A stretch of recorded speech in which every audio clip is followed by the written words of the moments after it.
दोस्तों यकीनन आप बेसब्री से इंतजार कर रहे होंगे कि अनाया और ज़ुहैब को किन मुश्किलात का सामना करना पड़ा।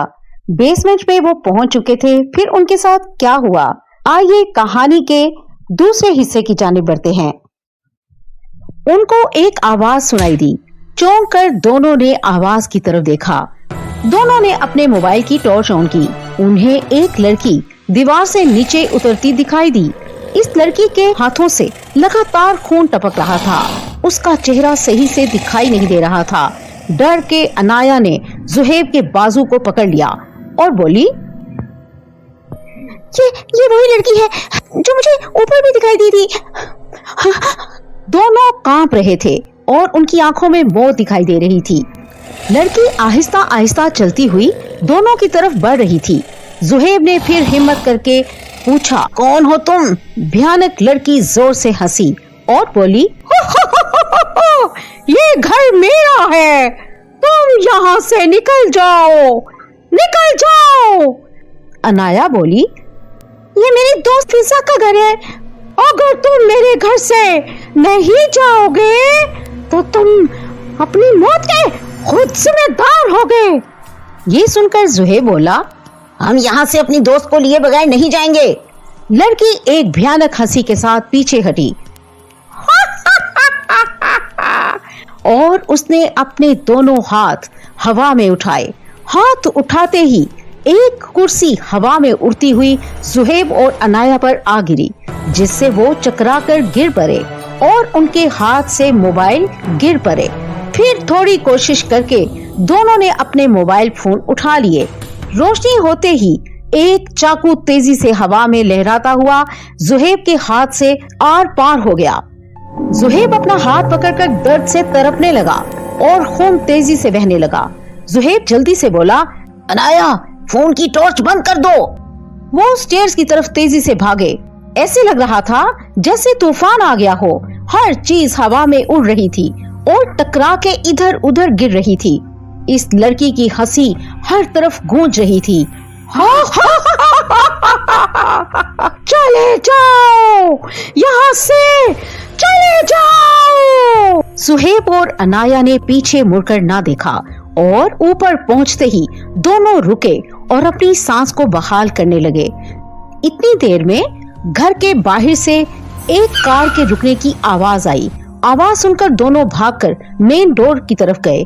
कार से बाहर निकलते फिजा के मम्मी पापा को देखकर उनको सुकून आया। फिजा के पापा ने करीब आते ही जब ज़ुहैब के हाथ में लगा चाकू देखा तो उनके होश उड़ गए। वो बोले, ज़ुहैब बेटा, तुम्हारे हाथ में ये चाकू, ये किसने किया? ये कहते ही उन्होंने उसके हाथ से चाकू निकाला और मजबूती से रुमाल से पट्टी बांध दी। अंकल आंटी, मैं आपको सब कुछ बता दूंगा, पहले आप बताएं, आपने ये घर कब लिया था? फिजा के मम्मी पापा ये बात सुनकर एक दूसरे को गौर से देखने लगे। वो सोच रहे थे कि इन दोनों को सच बताया जाए या नहीं। इन दोनों के चेहरे देखकर ज़ुहैब बोला, ऐसा लगता है कि आप हमसे कोई राज छुपा रहे हैं। इस पर लड़खड़ाती आवाज में अंकल बोले, ये घर हमें बहुत सस्ते दामों मिला। आंटी फौरन बोली, ये बात हमने उस वक्त भी समझ नहीं आई थी कि इतना बड़ा घर डीलर हमें इतने सस्ते में क्यों दे रहा है। हमारे इसरार पर डीलर ने बताया कि इस घर को कोई भी नहीं लेना चाहता था, क्योंकि इस घर में एक लड़की ने अपने घर के सारे अफराद को मार डाला था। कहते हैं उस लड़की पर किसी खतरनाक भूत का साया था, लेकिन अब पता नहीं कि लड़की कहाँ है। बेटा, तुम दोनों तो समझदार हो, तुम तो जानते हो ये जिन भूत कुछ नहीं होते, ये हम सब लोगों का वहम है, इसलिए हम ये घर खरीद कर इसमें रह रहे हैं। लेकिन आज हमने उस लड़की को अपनी आंखों से देखा है। अंकल फिर बोले, बेटा, हम इस सब के बारे में बाद में बात करेंगे, पहले बताओ फिजा कहाँ है? हमने उसको हर जगह तलाश किया है, लेकिन वो हमें कहीं नहीं मिली। अगर तो तुम लोगों की बात ठीक है कि वो लड़की भूतनी है, तो फिर वो मेरी बेटी को नहीं छोड़ेगी। मुझे अपनी बेटी को बचाना होगा। ये कहकर वो दोनों घर में दाखिल हो गए। अनाया और ज़ुहैब भी उनके पीछे चले गए। घर में दाखिल होते ही फिजा के पापा फिजा को आवाजें देने लगे। फिजा, फिजा, मेरी बेटी, तुम कहाँ हो?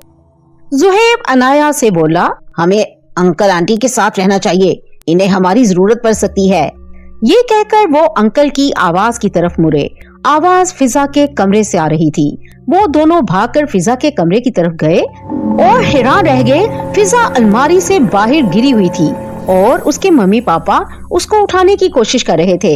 ये देखकर दोनों दोस्तों को थोड़ा सुकून मिला। वो भी भागकर फिजा के करीब पहुंच गए। ज़ुहैब बोला, अल्लाह का शुक्र है कि फिजा जिंदा है। अभी वो ये बात कर ही रहा था कि एकदम छत से पंखा जमीन पर गिर गया। ज़ुहैब थोड़ा पीछे होने की वजह से बच गया। वो चारों चौंक गए और उन पर खौफ तारी हो गया। कमरे में हर तरफ अजीबो गरीब आवाजें गूंजने लगी, कभी हंसने की और कभी रोने की।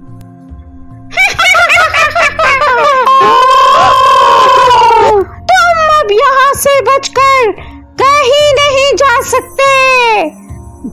हमें फिजा को लेकर जल्दी से निकल जाना चाहिए, वरना वो लड़की हम में से किसी को भी जिंदा नहीं छोड़ेगी। अंकल ने जल्दी से फिजा को उठाया और सारे उनके पीछे पीछे चल पड़े। अभी वो ड्राइंग रूम में ही पहुंचे थे कि एकदम अंधेरा छा गया। सबने अपने मोबाइल की टॉर्च ऑन की।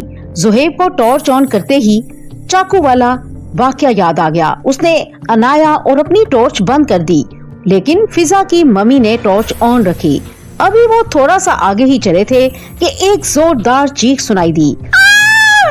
वो सब चौंके और पीछे मुड़कर देखा, अनाया जमीन पर गिरी हुई थी और एक चाकू उसके कमर में लगा हुआ था। वो दर्द से कराह रही थी। ज़ुहैब समझ गया कि वो खतरनाक लड़की अब हम में से किसी को नहीं छोड़ेगी।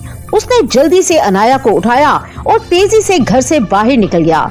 इतने में अंकल भी फिजा को उठाकर बाहर निकल आए, लेकिन फिजा की मम्मी अभी भी घर में थी।